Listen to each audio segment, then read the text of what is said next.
Hello guys! Nandito tayo ngayon, lalakad, at magpunta po tayo sa ospital para mag-laboratory.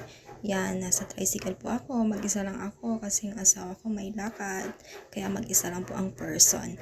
Yan, papunta po tayo Ciudad Medical para magpa-laboratory, TSH po, kasi may thyroid problem ako. Kaya tayo mga girls, kailangan kung may nakakaramdam tayo buko sa leeg, magpapakonsult na po tayo agad sa doktor. Yan, nandito na po tayo sa ospital. Malakad-lakad lang. Ganyan. Malapit na tayo sa entrance. Kaya nandito na tayo guys, sa outpatient.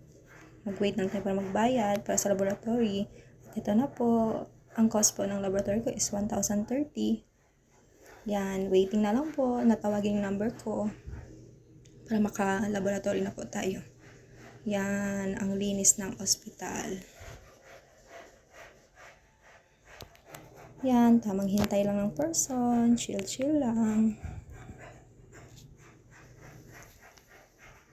At ito na po, kukuhanan na ako ng dugo.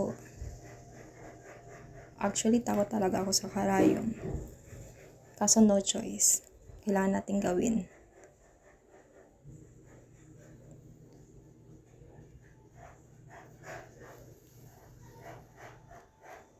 Yan guys, tapos na.